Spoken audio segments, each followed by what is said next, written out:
Y se justifica alzar la voz ante la comunidad y no en los estrados judiciales porque estos les fallan estructuralmente a las mujeres. Las mujeres que se atreven a hablar siguen enfrentando infiernos. Muy pocas deciden enfrentar a la jauría por algo que no ocurrió. Cuando se discutió en la sala, uno de los magistrados dijo: quien esté libre de pecado que lance la primera piedra. Así lo contó Daniel Coronel en Los Danieles. La columna se llama Escrache en peligro. La sociedad argentina pasó décadas viviendo entre torturadores, asesinos y genocidas. Los juicios civiles contra los miembros de la junta militar llegaron tarde y más aún sus condenas. Durante la espera, la sociedad civil empezó a marcar con pintura las casas y lugares que frecuentaban los fascistas impunes.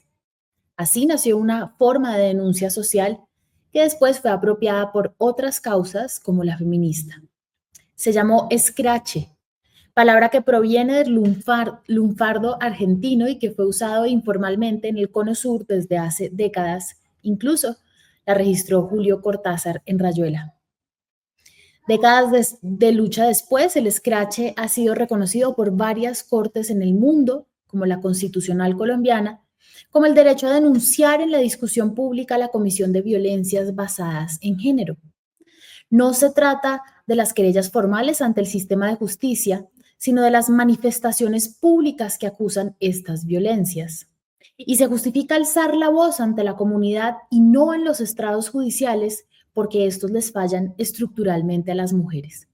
Tras décadas de lucha, la justicia sigue prestándose para la revictimización y desconocimiento de la violencia machista. Gracias al escrache y su incorporación a los sistemas jurídicos, algunas mujeres han obtenido una reivindicación que los jueces les niegan. Lo mismo ha permitido el periodismo que se concentra en develar las violencias basadas en género. Sin estas formas de denuncia informal, la mayoría de los casos se perpetuarían en la impunidad. Claro que el escrache debe ejercerse de manera responsable, pero lo cierto es que los casos de denuncias falsas siguen siendo una minoría estadística por debajo del 2%. Las mujeres que se atreven a hablar siguen enfrentando infiernos. Muy pocas deciden enfrentar a la jauría por algo que no ocurrió. Proteger el escrache y el periodismo que investiga las violencias basadas en género es un compromiso internacional del Estado colombiano y un postulado constitucional irrenunciable. Por eso resulta alarmante que en el Congreso se estén tramitando 3 proyectos de ley que podrían poner en peligro las conquistas que nos permiten contar las violencias que padecemos en público. El senador Miguel Uribe propone la creación de un tipo penal que criminaliza el acoso sexual digital. La representante Delcy Esperanza Izaza recoge la ley Olimpia, inspirada en la historia de Olimpia Coral Melo, activista mexicana que sufrió las consecuencias del ciberacoso. La senadora Clara López propone otro proyecto, el más avanzado en su trámite, el cual despenaliza la difusión de material íntimo sexual sin consentimiento. Todos estos proyectos, en especial el de López, tienen disposiciones útiles que contribuyen a una política pública de educación, prevención y justicia para erradicar el grave problema del odio en línea, el cual afecta especialmente a las mujeres. El 73% ha vivido alguna forma de violencia de género digital y en el 61% de los casos los atacantes son hombres. El problema con el nuevo delito que se crearía es que fácilmente puede silenciar tanto al periodismo como al escrache que denuncia públicamente la comisión de violencias basadas en género. Una mujer puede publicar en redes sociales imágenes íntimas de su agresor, por ejemplo, si ellas le permiten demostrar que fue agredida. Desde el periodismo pasa algo similar. Es el caso, por ejemplo, de la investigación que adelantó Daniel Coronel sobre el acoso que sufrió Astrid Cristancho en manos de su jefe, el entonces defensor del pueblo, Jorge Armando Otálora. En esa ocasión, Cristancho compartió con Coronel una de las fotografías íntimas que Otálora le enviaba para asediarla. Coronel la publicó como correspondía al interés público. Si ese delito hubiese existido en ese entonces, tanto Cristancho como Coronel serían culpables del delito de difusión de imágenes íntimas sin consentimiento. Algunas organizaciones de la sociedad civil han señalado que esa tipificación es peligrosa. Ese delito puede convertirse en instrumento para perseguir periodistas y mujeres que escrachan a los hombres que las violentan. Las buenas intenciones de querer erradicar la violencia en línea se pueden embolatar. En una cuestionable decisión, la Corte Suprema de Justicia archivó la denuncia contra Jorge Armando Otálora porque consideró que entre él y su subordinada existía una relación sentimental. Cuando se discutió en la sala, uno de los magistrados dijo: quien esté libre de pecado que lance la primera piedra. Así lo contó Daniel Coronel en Los Danieles. De nada sirve un delito que busca sancionar la difusión de imágenes íntimas sin consentimiento si se va a emplear para silenciar al periodismo que investiga o a las mujeres que se atreven a denunciar a sus agresores. Y en este mundo ladeado podemos tener la certeza de que esos delitos privilegien más el silenciamiento que la búsqueda de la igualdad y la justicia. En Argentina, el escrache fue fundamental para que eventualmente se alcanzara algo de justicia. Por eso, mientras el sistema judicial se ocupa realmente de las violencias que padecen las mujeres, dependemos del escrache y del periodismo para ser escuchadas. Y hasta que eso no ocurra, nada ni nadie nos silenciará. Tengo que decir que la organización que codirijo, el 20, ha manifestado a algunos de los actores involucrados en este trámite su preocupación por las consecuencias que pueden derivarse de este delito si no se establecen las eximientes y las excepciones que protejan al escrache y que protejan al periodismo. Tremenda, tremenda.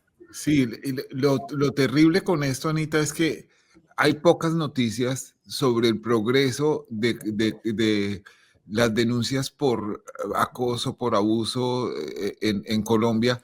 Es raro que lleguen a alguna parte. La verdad es que todo el sistema está diseñado, digamos, para que sea más difícil para la víctima que para el victimario. Por supuesto, y estamos viendo muchas mujeres que han acusado públicamente a sus agresores siendo procesadas por la Fiscalía General de la Nación. Y muchos periodistas en problemas por haberlo publicado. Y muchos periodistas, sí. Recordemos el caso del director de cine Ciro Guerra, sobre el que pesan cantidades de pruebas que están documentadas y no pasa nada, y quienes están en problemas son los denunciantes. Desde luego, él es una persona muy importante que tiene un papel preponderante en el mundo de la cultura y todo, pero por cuenta de eso termina protegido de este tipo de cosas. Es muy complicado el punto medio de esto, porque también debe existir la garantía para el denunciado, el debido proceso. Todo eso es esencial en una democracia, pero lo cierto es que en Colombia estamos en pañales en ese tipo de procesos y terminan tribunales de machos definiendo esto si pasó. En el caso que mencionabas, yo recuerdo que uno de los magistrados a quien le mostré algunas de las evidencias que no se habían hecho públicas, refiriéndose pues a la víctima, que es una persona muy bonita, es una mujer muy bonita, dijo: no, es que en un caso de estos el justo peca. Anita, de aprobarse, qué pena esta ley. Por ejemplo, la columna de Daniel Coronel hoy, anticipándome, ¿qué pasaría? Pues tal vez, no sé, esa columna puede haber alguna forma de justificar que esa es una imagen íntima por lo que implica el chat. Podría usarse ese delito, pero pues sin duda la de Otálora, que fue muy importante para la causa feminista, porque fue casi una de las primeras denuncias en las que se habló realmente de estos fenómenos y se denunció a un hombre muy poderoso, con muchos amigos en los medios de comunicación. Ese caso sería un caso emblemático en el que Daniel estaría cometiendo ese delito, y nosotros le decimos a los congresistas: por favor, pongan una excepción.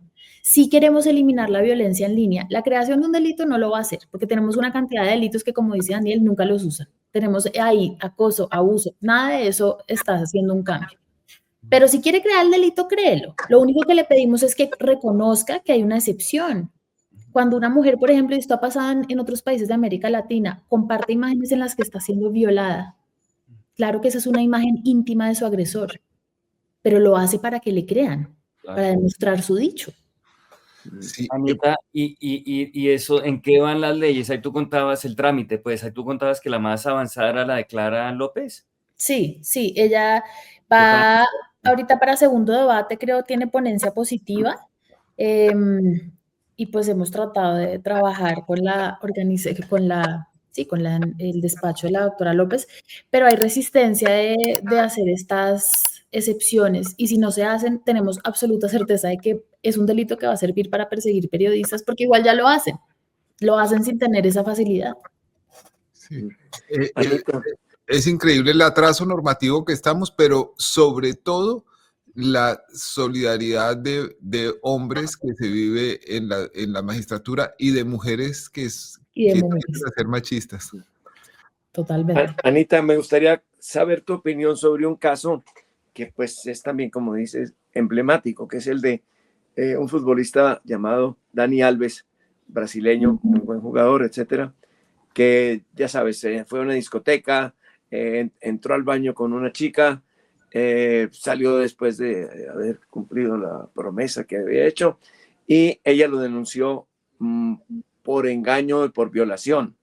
Y él dice que ella acudió porque quiso. Fue condenado en un principio, no sé si en primera y segunda instancia, pero la semana pasada o esta semana que termina, un tribunal más alto decidió, esto pasa en España, ¿no? Decidió que era inocente, que no había pruebas suficientes para condenarlo y que más bien el relato de la chica estaba lleno de vacíos y de dudas y de contradicciones. Entonces él, cuya fianza de $1 millón se la había prestado Messi para agregar pues aquí cositas noticiosas para los futboleros, él queda libre. Hay muchas organizaciones femeninas que han protestado y hay otras que siendo mujeres periodistas habían defendido la inocencia de Dani Alves. Yo no sé qué piensas tú sobre todo esto, si has conocido el caso. Sí, Dani, pues yo creo que es un caso muy complejo y es un caso que además complejo, pero también típico y es el dicho de ella contra el de él.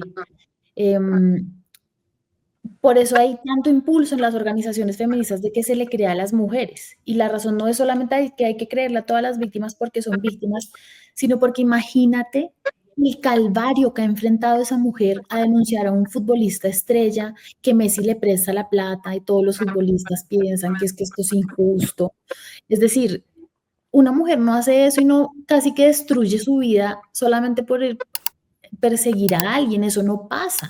La gente todo el tiempo dice, no, pero es que esa vieja, todos los que los acusan de eso, no, es que es una persecución política en mi contra. ¿Usted sabe lo que le pasa a la mujer que denuncia cuando no la demandan, cuando no la persiguen? Lo que le hace la opinión pública a esa mujer. Entonces, yo creo que en ese caso es difícil porque lo que ella está diciendo es que no hubo consentimiento.